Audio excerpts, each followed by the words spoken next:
Hello दोस्तों, मैं रवि रंजन अपने संस्थान के यूट्यूब चैनल डीएम एक्सप्रेस पर आप सभी का स्वागत करते हैं। दोस्तों, आज हम लोगों ने 69 बीपीएससी का क्वेश्चन का सलूशन कराने आए हैं।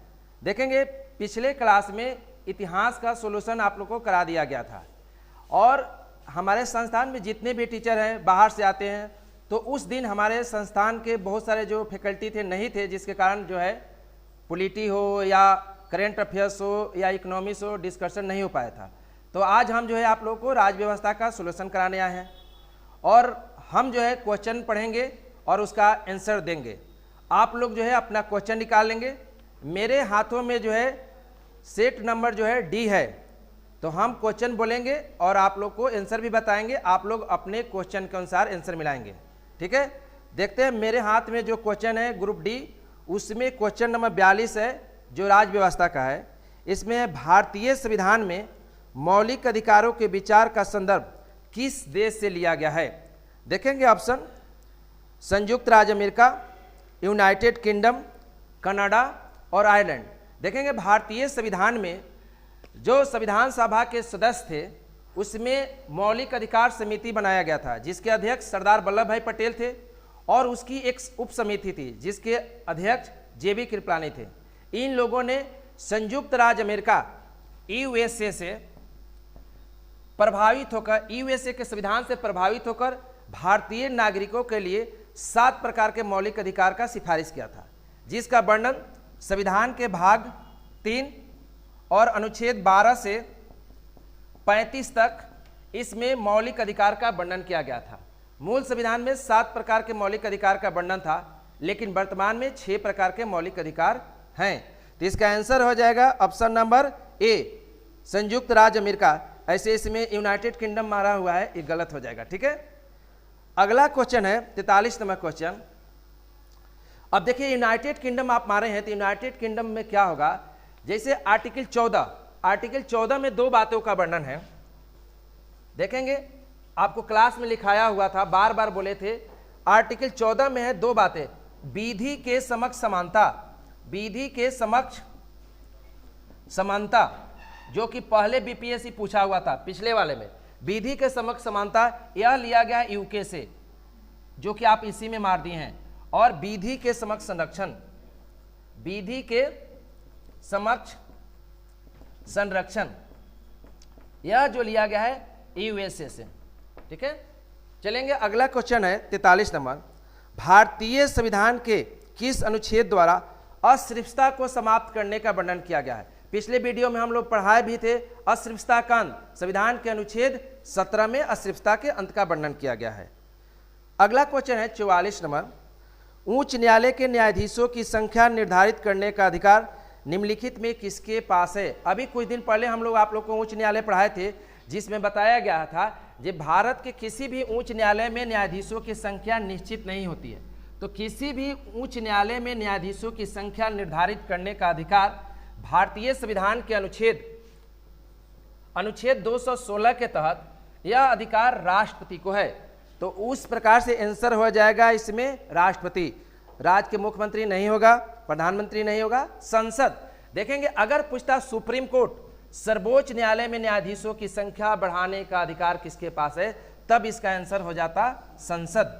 और यह पूछ रहा है उच्च न्यायालय, तो आंसर होगा राष्ट्रपति। अगर अनुच्छेद पूछेगा तो अनुच्छेद हो जाएगा 216। चलते हैं अगले क्वेश्चन पर आते हैं। 5वीं अनुसूची किस विशिष्ट समूह के लोगों के शासन और हितों की सुरक्षा की बात करता है। देखेंगे आप लोग को पढ़ाया जा चुका है शेड्यूल, और भारत के संविधान में, मूल संविधान में 8 अनुसूची थे, लेकिन वर्तमान में अनुसूची की संख्या कितने हैं, 12। तो देखेंगे 5वीं अनुसूची, तो 5वीं अनुसूची में मूल रूप से पूछ रहा है ना, 5वीं और 6ठी अगर पूछता है, दोनों जो है अनुसूचित जनजाति के प्रशासन का है। अगर 6ठी अनुसूची देखेंगे तो इसमें 4 राज्यों का वर्णन है, जो कि आपको बताया गया होगा ATMM। तो इसका आंसर होगा ST यानी शेड्यूल ट्राइब। आंसर हो जाएगा अनुसूचित जनजाति। आपका सही है आंसर, आपने सही लगाया, ठीक है। अगला क्वेश्चन है 46 नंबर। भारतीय सर्वोच्च न्यायालय ने किस मुकदमे में सर्वप्रथम संविधान के मूल ढांचे का सिद्धांत का वर्णन किया। आप लोग को हम प्रस्तावना में लिखाए थे 1960 में, ठीक है, जो है बेरूबारी बनाम मामले में सुप्रीम कोर्ट बोला था प्रस्तावना संविधान का अंग नहीं है। 1967 गोलकनाथ में जो संसद और जो है न्यायालय के बीच टकराव चल रहा था, और जो है इस बात का टकराव चल रहा था कि संसद संविधान में संशोधन कर सकता है या नहीं। तो 1973 में केशवानंद भारती बनाम केरल राज्य मामले में सुप्रीम कोर्ट ने पहली बार संविधान के मूल ढांचे का प्रावधान दिया। सुप्रीम कोर्ट ने बोला संविधान में संशोधन किया जा सकता है लेकिन उसके मूल ढांचे में परिवर्तन नहीं किया जा सकता है। तो आंसर हो जाएगा केशवानंद भारती बनाम केरल राज्य। ठीक है, ऐसे इसमें ठीक सही लगा हुआ है। देखते हैं क्वेश्चन नंबर आगे है 48। किस अनुच्छेद के अंतर्गत अध्यक्ष सदन के किसी सदस्य को उसकी मातृभाषा में बोलने की इजाजत देता है? हम आप लोगों को क्लास में संसद जब पढ़ाए थे तो ये छोड़ दिए थे, लेकिन पुनः आकर आप लोग को हम नोट कराए थे, ठीक ना। तो देखेंगे संसद की भाषा का वर्णन, अगर देखें तो ये तो आपको कंफ्यूज करने के लिए दिया हुआ है, आपको हम लिखाए थे नोट करके। संविधान के अनुच्छेद 120, संविधान के अनुच्छेद 120 में संसद की भाषा का वर्णन है, जिसमें संसद की भाषा हिंदी और अंग्रेजी होगी, लेकिन लोकसभा अध्यक्ष की अनुमति लेकर संसद सदस्य अपनी मातृभाषा में बोल सकते हैं, प्रश्न पूछ सकते हैं। तो इसका आंसर जो होगा अनुच्छेद, जो ऑप्शन है अनुच्छेद 120 के खंड 1, आंसर नंबर सी हो जाएगा, जो कि आपके आंसर में डी लगाया हुआ गलत है आंसर। ठीक है, अगला क्वेश्चन है 1949 कोलेजियम प्रणाली के बारे में निम्नलिखित कथनों पर विचार। कई बार हम बोले थे कॉलेजियम अभी चर्चा में है, कॉलेजियम चर्चा में था क्योंकि जो है संसद के द्वारा जो एनजेएसी की बात किया गया था, नेशनल जुडिशियरी अपॉइंटमेंट कमेटी, इसका जो लेकर चर्चा में चल रहा था। 2014 में संसद ने बोला था जब न्यायाधीशों का नियुक्ति एनजेएसी के माध्यम से होगा, जिसे सुप्रीम कोर्ट ने 2015 में इसे निरस्त कर दिया। तो एक कॉलेजियम व्यवस्था चर्चा में था, क्वेश्चन पूछ भी दिया गया। देखेंगे ऑप्शन, कथनों पर विचार करने की करार। सुप्रीम कोर्ट कॉलेजियम एक 5 सदस्यीय निकाय है जिसकी अध्यक्षता भारत के मौजूदा मुख्य न्यायाधीश करते हैं, और उस समय इसमें न्यायालय के कार्यरत 4 अन्य वरिष्ठतम न्यायाधीश होते हैं। आपके नोट्स में लिखाया गया है जो कॉलेजियम है उसमें 5 लोग होते हैं, इसमें 1+4 होता है। एक होते हैं चीफ जस्टिस ऑफ इंडिया और 4 अन्य न्यायाधीश होते हैं कॉलेजियम में। तो ये व्यवस्था जो है ऑप्शन नंबर फर्स्ट सही है। संसद ने विधि द्वारा कॉलेजियम को आरंभ किया। संसद तो चाहता ही नहीं है कॉलेजियम रहे, संसद तो एनजेएसी को चाहता है। तो कहां से सही है? तो ऑप्शन नंबर 2 गलत है। ऑप्शन 3 देखेंगे, उच्चतम न्यायालय और उच्च न्यायालय के न्यायाधीशों की नियुक्ति कॉलेजियम प्रणाली से होता है, सही है। ऑप्शन 3 भी सही है। कॉलेजियम प्रणाली की शुरुआत 1993 में हुई, यहां तक सही है। कॉलेजियम की शुरुआत 1993 में हुई, सही है।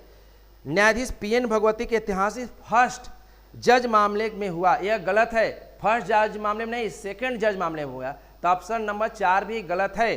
कथनों पर विचार करें, लास्ट में दे रहा सही कथन को चुने। तो 1 और 3 आपका आंसर सही लगा हुआ है, आंसर नंबर सी हो जाएगा। आप लोग भी अपने आंसर को मिला ले, सी नंबर होगा। अगला क्वेश्चन है 50। देखते हैं 50 नंबर क्वेश्चन क्या कहता है। देखेंगे 50 नंबर क्वेश्चन में है, भारतीय संविधान के 42वें संशोधन के संदर्भ में निम्नलिखित कथनों पर विचार करें। कई बार क्लास में हम लोग चर्चा किए हैं, 42वां संविधान संशोधन महत्वपूर्ण है। 42वां संविधान संशोधन को मिनी संविधान संशोधन कहा जाता है। तो देखेंगे, इस पर विचार करते हैं। प्रस्तावना पढ़ाया गया है और प्रस्तावना में देखेंगे 42वें संविधान संशोधन 1976 में 76 के द्वारा संविधान के प्रस्तावना में अभी तक 1 बार संशोधन हुआ है और 3 शब्द जोड़े गए। कौन कौन? समाजवादी, धर्मनिरपेक्ष और अखंडता। तो ऑप्शन 1 सही है। इसने संविधान में 8 मौलिक कर्तव्य जोड़े गए, गलत है। ऐसे जो है संविधान में मौलिक कर्तव्य की 8 मौलिक कर्तव्य सिफारिश की गई थी, ठीक ना। किसके द्वारा बताएंगे आप लोग? मौलिक कर्तव्य किस समिति के अनुशंसा पर हुआ था? सरदार स्वर्ण सिंह समिति ने 8 मौलिक कर्तव्य शामिल करने की सिफारिश की थी, लेकिन संसद ने 42वें संविधान संशोधन के द्वारा नागरिकों के लिए 10 मौलिक कर्तव्य जोड़े और वर्तमान में 11 है। ठीक है। 86वें संविधान संशोधन 2002 द्वारा 11वां मौलिक कर्तव्य जोड़ा गया। तो ऑप्शन नंबर 2 गलत है, 1 सही है। अगला देखेंगे, इसने नीति निर्देशक तत्व जोड़े, यानी अनुच्छेद 39 से 43 से और 47। तो 39 से जोड़ा गया, सही है। 43 ये भी जोड़ा गया, ये भी सही है, लेकिन 47 तो पहले से था, तो इसलिए ऑप्शन 3 भी गलत। अब देखेंगे, जब पूछ रहा कथन को देखे कौन गलत है, ठीक ना, तो कौन गलत है तो देख लेंगे। अब ऑप्शन से भी देख लेंगे, तो आंसर क्या हो जाएगा, 2 और 3। इसमें आंसर गलत लगाया होगा, आंसर हो जाएगा बी। ठीक है, चलेंगे। अब एक क्वेश्चन और है, शायद देख लेते हैं। क्वेश्चन नंबर निकालेंगे, क्वेश्चन है 76 नंबर क्वेश्चन। देखेंगे, ये भी क्वेश्चन आप लोग को पढ़ाया गया है क्लास में। इनमें से कौन कैबिनेट मिशन के सदस्य नहीं थे। कैबिनेट मिशन आप लोग को शुरू में ही पढ़ाए थे। कैबिनेट मिशन कब आया था, 1946 में कैबिनेट मिशन आया था। क्यों, भारत में संविधान निर्माण किया जाए, भारत में संविधान सभा का गठन कैसे किया जाए। तो 1946 में कैबिनेट मिशन आया था, जिसमें 3 सदस्य थे। कौन कौन, पैथिक लॉरेंस, एबी अलेक्जेंडर और स्टैफर्ड क्रिप्स। करा इनमें से कौन कैबिनेट मिशन के सदस्य नहीं थे। एबी अलेक्जेंडर थे, पैथिक लॉरेंस थे और जे एंड्रूज देराय वो नहीं थे। आंसर हो जाएगा 1। तो ठीक है, इस तरह से आप लोग अपना आंसर मिला लिए होंगे।